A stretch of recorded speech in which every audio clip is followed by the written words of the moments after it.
So, Steve, in that thread of thinking about regimes all over the world, where do you see our freedoms kind of being chipped away when it comes to privacy? Well, it's really interesting. Many countries, especially in Europe, have in their constitutions the right to privacy, that privacy is a human right. And very Mhm. interestingly, in the United States, we don't have that freedom. The closest thing we probably get is our Fourth Amendment, which is around the right to search and seizure, protection against search and seizure of personal property, right? So you need a search warrant, for example, to come and look at your home, Keelan, right? I can't just, walk in. I need a search warrant. But that's not personal freedom, right? That's not treating Right. human. So the U.S. culturally has treated privacy very different than other countries of the world have, right? And I think it's a bit of tradition, right? If you look at the right to bear arms, you think about the King of England, and we had arms to defend ourselves, and then this is now in the Constitution, right? And so it makes us unique. But if you look at the European history, which is a bit newer, it's got that built in there. So we have Hmm. this little bit of a conflict where everybody wants personal privacy. I think it really is a human right and it's something you're born with wanting, right? But legally, the framework in the United States is different, and that's why culturally we treat privacy a little differently than some other countries, like in Europe, do, as an example. Got Um, it. so where does it stand? It's an uphill battle, right? It's a cultural battle, really, and it's really sort of changing, with Europe taking the leads in many cases. And we'll go back to GDPR in a minute. But before we go down that, I've really been thinking a lot about HIPAA laws and privacy. And we talked a little bit about this in our pre-interview. But everyone's heard of HIPAA, and if you haven't, it's really the healthcare privacy. And in 2025, I'm just wondering how HIPAA is misunderstood because I feel like I misunderstood it. What I understood it to be was a patient's privacy. Their records, their information is private between them and their caregiver. But with things like COVID shots, abortion, very, very high intensity political conversations, I don't understand how HIPAA can be in effect if a state passes a law where either you know you have to be vaccinated or it's now illegal to receive birthing care. So I think if I'm confused, there's probably other people out there who are confused too. Well, the fact is, we have had privacy laws for quite a while, Keelan, and HIPAA is one of them. And HIPAA is the law that protects your personal healthcare data, right? So if you go to a hospital and you have a certain medical condition or procedure being done, or you're pregnant, or gosh, no, whatever, that is personally protected information that should not really be shared without your permission, right? We've had Hmm. similar laws, for example, for banking transactions called the Gramm-Leach-Bliley Act, right? So I can't go look at your checking account and see what your transactions are. I mean, that's just protected, right? Or even your educational records, where you went to school and what your grades were, that's protected under laws, right? So we've had these sector-based laws for a long time. Um, Keep in mind that there are holes in those laws, right?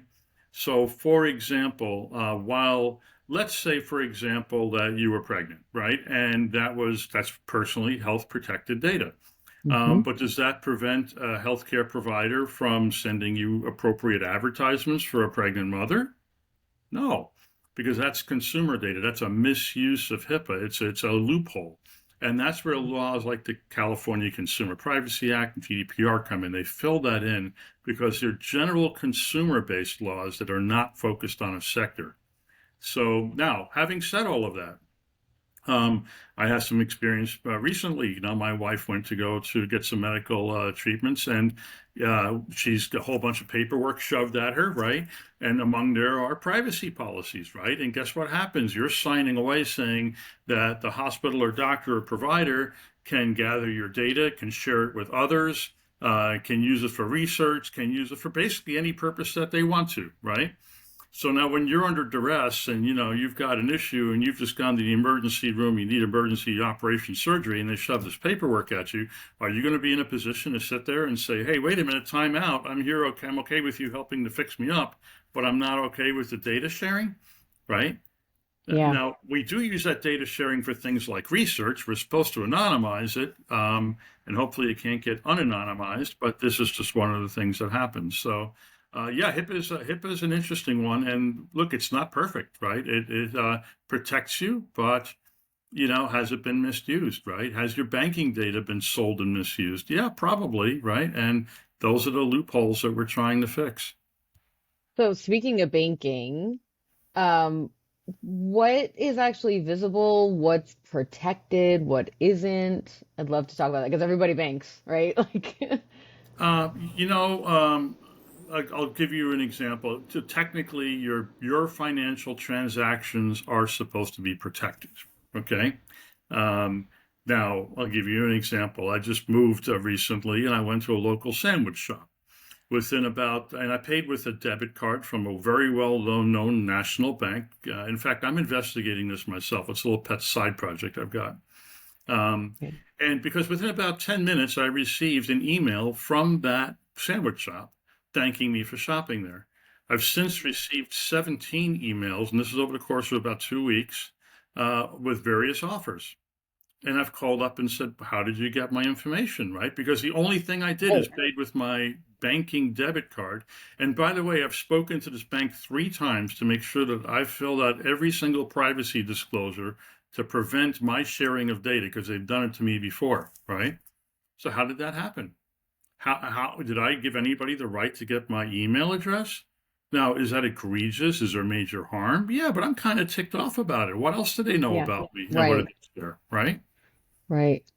Right. So Um, those things happen. So I'm kind of getting into some examples here, but this is yeah. where we're having challenges with some of the laws, and the same is true with HIPAA, right?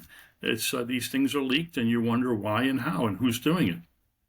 Yeah, and I think, coming from where my background is and working at Alvaca right now, um, I see a lot of hacks. I see a lot of data leakage.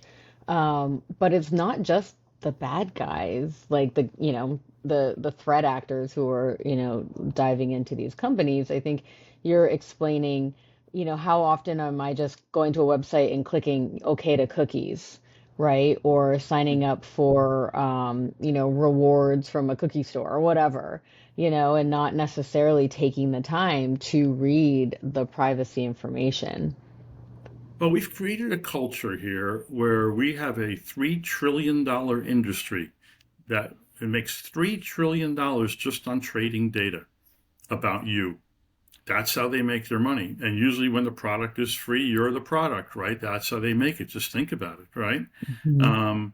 I mean, do you pay for Google services? No, but guess you how they make their money? It's through Right. advertising, right? 100%. It's a huge business. Facebook. I mean, I don't want those are the big ones, but they all do it, frankly, right? Um, and it's been cashed in on. So trying to stop that is really hard, especially in the United States, right? Yeah. And so your data is out there and it's shared and it's sold. And what's amazing about it is, you're in cybersecurity. Go on to, they have these reports where you can look at what data is worth on the dark web, right? Hmm. And if you go back, let's say 10 years and you wanted to buy a US passport, the cost would be a couple $100. You look for the cost of a US passport on the open market in the black web right now, and you can get it for like $10. And that just tells you it's supply and demand because the data Yeah. is already out there being traded, right? Yeah. You see that through cyber attacks and you see what's happened. And this is just scary because it starts opening up the door for identity theft and for, people tracking you down. If you didn't get a COVID shot and, people can track you down for that, or if you're pregnant or if you're of a certain religion and attend a certain mosque, your safety is really protected. And that's the issue. That's your Yeah. freedom. And I've seen this in play in two very specific situations in my life is, I live in Southern California and the Palisades fire and the Eaton fire. And this was just on the news, on our local news, that when people went to go pick up their FEMA checks, they'd already been cached because their data was already on the dark web. People, the bad guys, quote unquote, went and was like, all right, what houses can we target? Is their data out on the dark web? And they just cashed in right away. So, it's those kind of repercussions that we don't even know are coming. And then the other one was I read an article about crypto, because crypto actually there's a big data gap where Yeah. it's out there. Like people can track you down. Like if you have a lot of crypto, and it actually happened in my neighborhood in the middle of the night, this woman went screaming down the street. The cops came. It all went down, in front of my house actually. And they lived a couple of streets away, and they'd been held at gunpoint, and they wanted his crypto Oh, because wow. they had found, I mean, Mhm. these are real life data issue privacies. And I know that I'm talking about cyber a lot on this podcast, but this is a huge piece of it because our data is gold. Oh, it And truly is. like at this point, like we've kind of uncapped the bottle, and it's squirting out everywhere. I mean, how do we protect ourselves at this point? It's tough. I think the best you can do right now is certainly some of these laws help. And as we begin to enforce them, I don't know that we're ever going to reel it back entirely, to be honest with you. And there's no magic bullet here, right? But there's two things to keep in mind. First of all, a lot of these laws here protect commercial enterprises, but the government has Right, free reign to do what they want, right? right, They collect this data in the name of safety, and let's face it, there are some real benefits to the safety benefits we get from this, right? But at the same time, uh, we can take some practical steps, right? Be careful when you give out your information and decide, is this really somebody that I trust or somebody that I can share my personal information with, right? And I right. think too often we go on a website and we just click yes, and we just I give the used to be like that, and then I'm like, reject all, reject all, reject all. And I was like, and if I can't go any farther on the website, I'm not supposed to be here. So, And I think marketers are missing the boat. They think that by having as much data about you as they possibly can, that they can go buy and get on the web, that they're better off. The reality is you get better data by building trust with people. You know, intimate, yeah, instant yeah, trust. relationship. Yeah. You would share things with me, and not that we're super close, but you probably would that you wouldn't put on the open web Right. because we have a relationship. There's a little bit of a level of trust there, right? And Hmm. certainly, the more trust you have, the more data you're willing to give. So be careful what you give out, right? Be aware. This sandwich shop's a good example. I'm not after this little sandwich shop. I'm after what I think is really the leaker, which is, the bank The sharing it bank. with a major platform that this restaurant happened to use, and they did without my permission. So beware, be diligent, ask the questions. You have the rights to do it, but don't share everything. I'll give you a good example. You rent a car, right? And you hook up your Bluetooth to the rental car, right? That phone now has your calendar, your contacts. It's got everything about you, right? Yep. And you say, "Oh well, so what? Big deal." But did you erase that when you turn the car in? Probably not, 100%. right? And guess what? The next person in that car is going to know. They're going to know your personal phone numbers, the known phone numbers of all your family members. They're going to know that you took your kids to soccer practice every Tuesday and Thursday from 6 to 8, right? They know where that field is. They know your home is not occupied during that time, right? So all of these things out of just connecting your Bluetooth phone to a rental car. Never mind Yep. your own personal car where you have garage codes and other things stored, right? So these are safety issues, folks, and you've got to balance out and be consciously aware of, do I really want to share this? You're not going to fix the world, but you can fix that one. Yeah. Yeah, I usually a couple of hacks I do. I always delete my phone out of a rental. I didn't even connect it for a long time. And then I was like, this is dangerous. Like Yeah. I'm gonna use this, but don't be a dummy and delete. Um, Netflix, like we do Airbnb a lot, Netflix.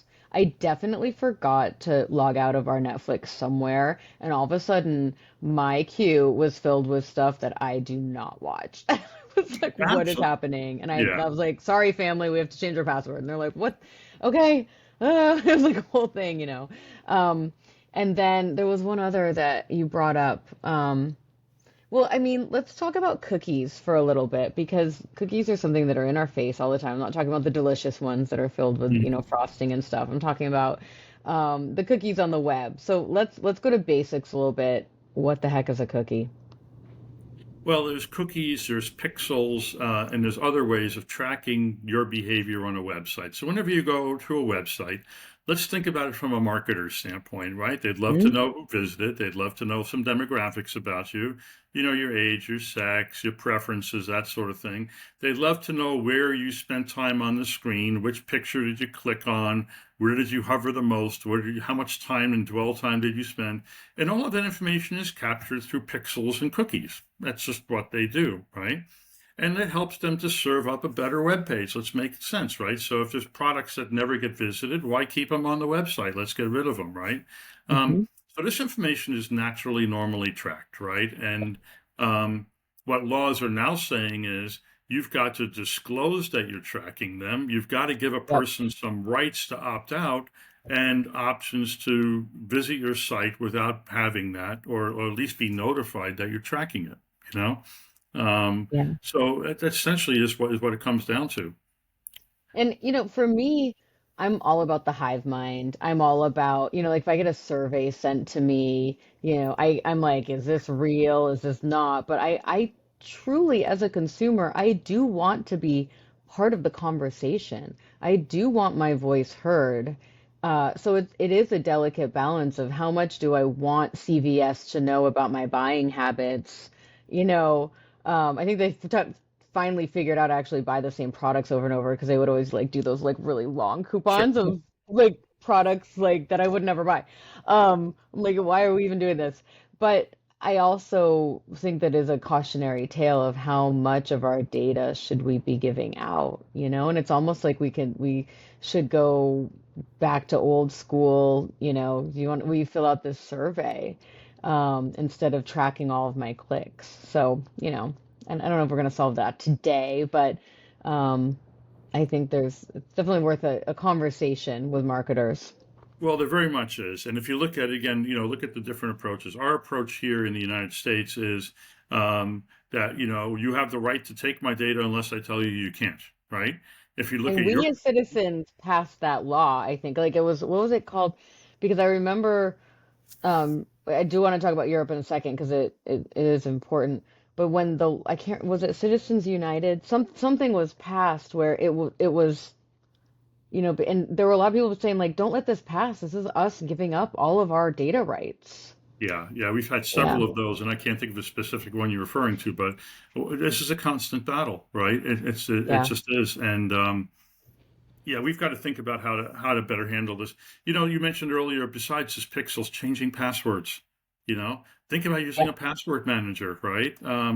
I It's just it's forgot your great. password anytime I can. I'm like, if I don't know my password, no one else will. Well, right, and change it. It's Yeah. not that hard. There's tools out there to help you do that right now. Hmm. There's practical steps you can take, and let's face it, there's sensitive data, and then there's really sensitive data, right? Right. Yeah. There's Um, I mean, a we're pyramid. protected. Your name, first name, last name, email address. Okay, I think everybody in the world has that.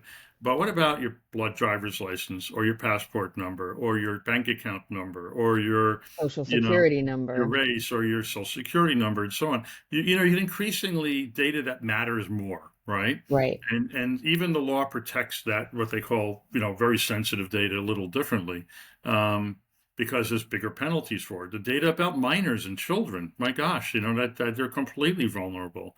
So just Right. be sensitive to what's being asked of you and what you're sharing, right?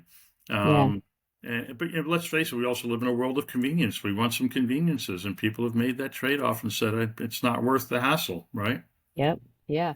And I think some people are a little bit like, wow, what's the point? Like I get these letters in the mail all the time and what's the point? But I guess on that idea, um, well, there's two ways I want to go. Let's first talk about Europe because when we talked before, I really loved how you just said it.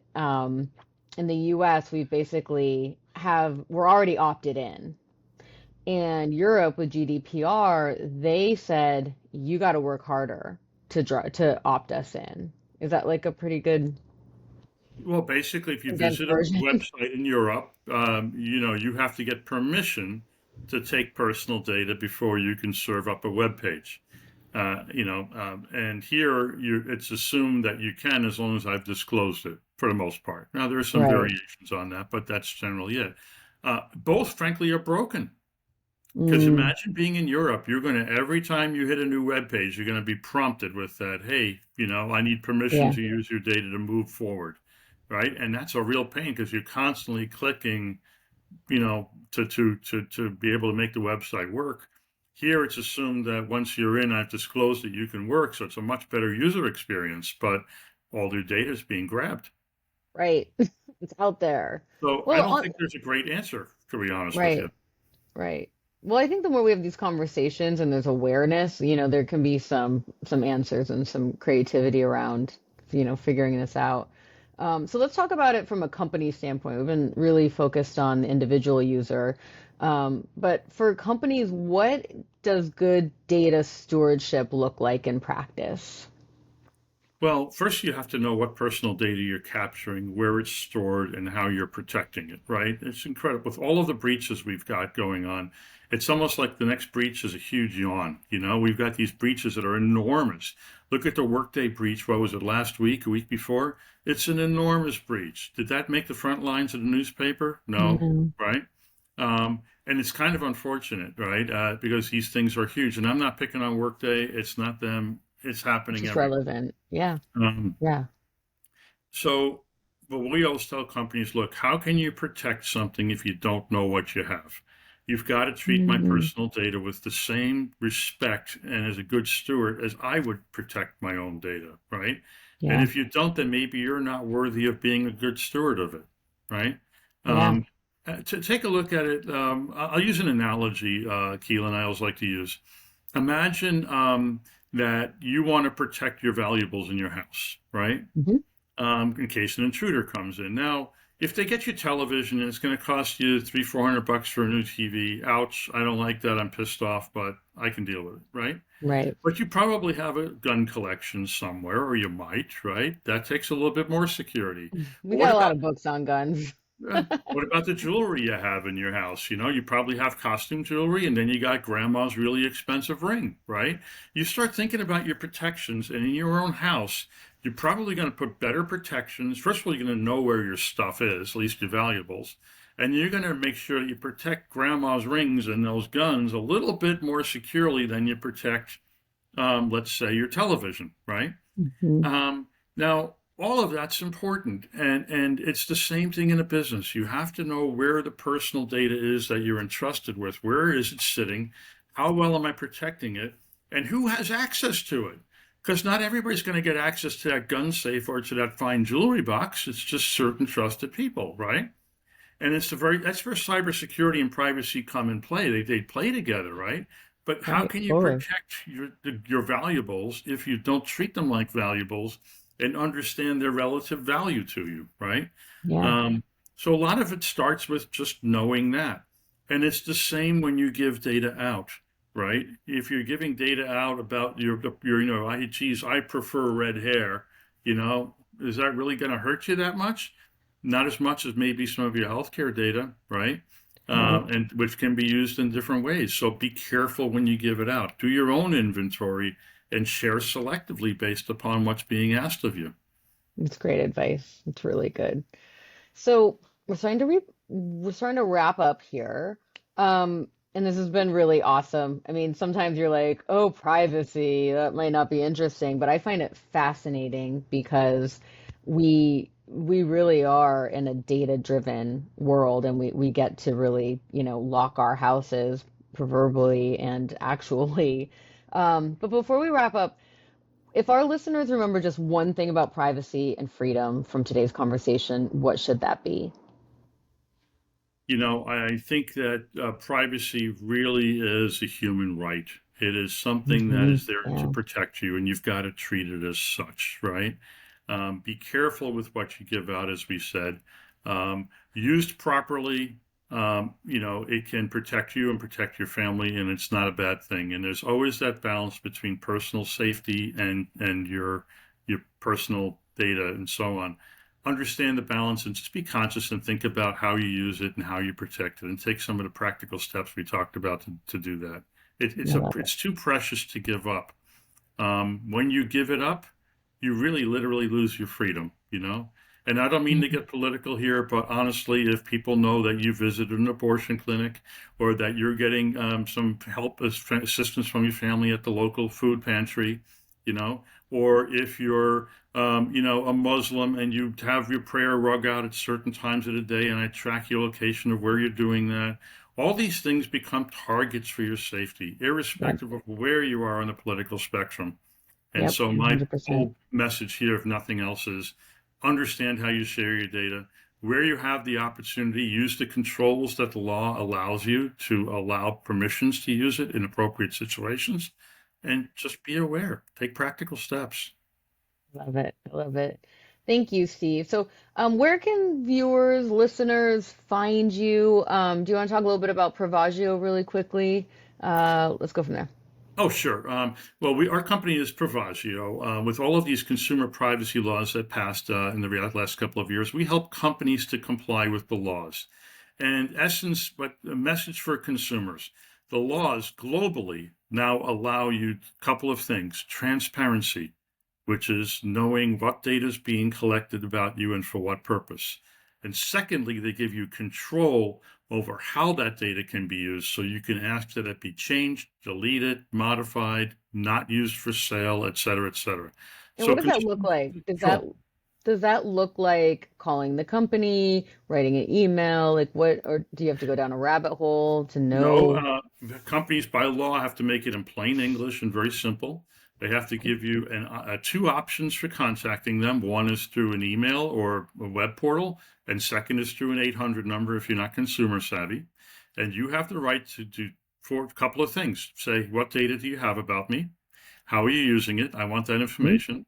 And secondly, you have the right to say, I want you to modify my data, delete my data, not sell my data, and not use it for certain purposes, right?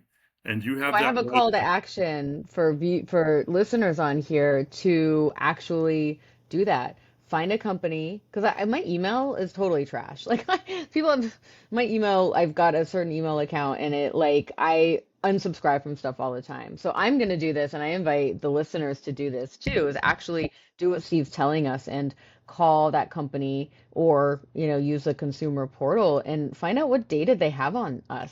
I think that'll be really interesting.